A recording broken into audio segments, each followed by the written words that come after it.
Welcome back. Thank you so much for rejoining what promises to be quite a heated discussion this morning, and I'm here for that. And hopefully, this is going to strike a chord with you. The Mokome Foundation seeks to be the arm that reaches low-income women and girls faced with the misfortune of not affording menstrual products or having zero access at all.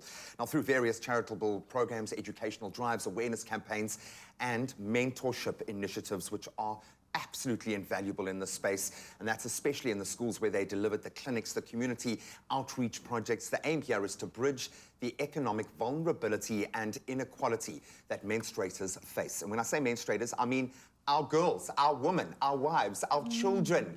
Okay, this isn't numbers, these are people. And here to tell us more about the foundation and hopefully calm me down just a little bit this morning is founder Dr. Vivian Mokome and Executive Director Q Sarawan.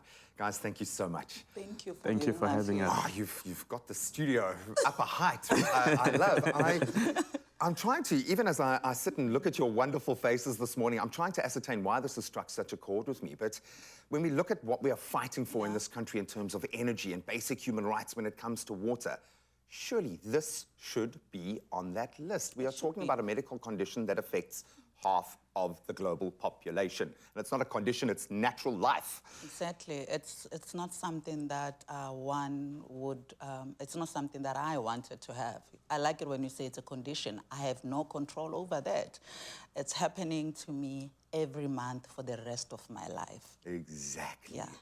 And that means it's going to happen to your partner, to your daughter. And I know it takes a different relevance when you become a dad, but this is something that needs to start long before that. Q, what's the barrier here? Is this a socio-economic barrier that we're just trying to fight the wrongs of just being out of time with the needs? Is this something that we can address as a conscious aim in men, getting them to desensitize? Where do you draw the battle line?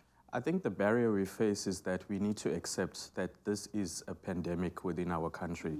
It is a need that we can't overlook. And being an advocate for change from a male structure, I'm actually glad the energy levels this morning when you introduced the topic, it was phenomenal. Listen, you probably got the two most effeminate males in the country here, okay? I mean, wow. For that, man, definitely. Yeah, so the need is there, and we really need to accept it, and we need to run with it, and we need to create awareness and visibility out there so that whoever's watching out there can actually come on board and collaborate and partner with us so that we can make a difference to every young girl out there in the schools. And you can, because you have access to communities via schools. Yes. If you can just get that gateway right, how are we going to do this? Because it looks like you're taking multiple layers in terms of how you're approaching this battle. What is the drive here? If you could call to action right now, what do you need from us?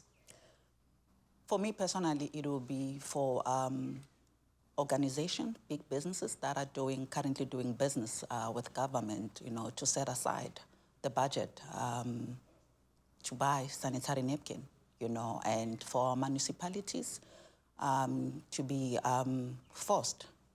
I don't know if that is a better way, to be forced to supply sanitary. Yes, by law. It has to be a law. We are currently working on a bill, you know, where we will, we're trying our level best, you know, to force those that are involved to start funding such initiative. I mean, if you are a municipality, you have to fund the communities that are around you, universities, colleges.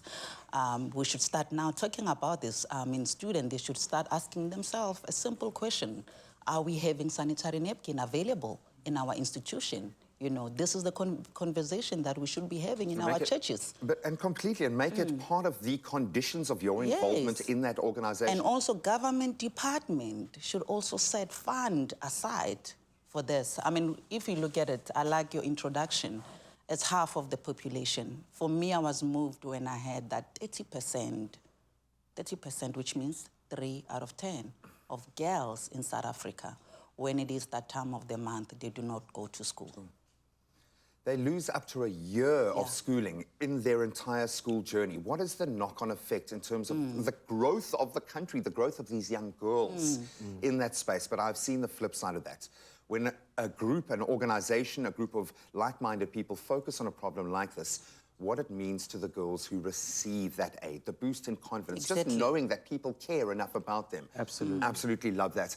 We're going to keep this conversation going on our social media platforms. We're going to keep all of these details and ways that you can connect to this amazing nexus that is forming.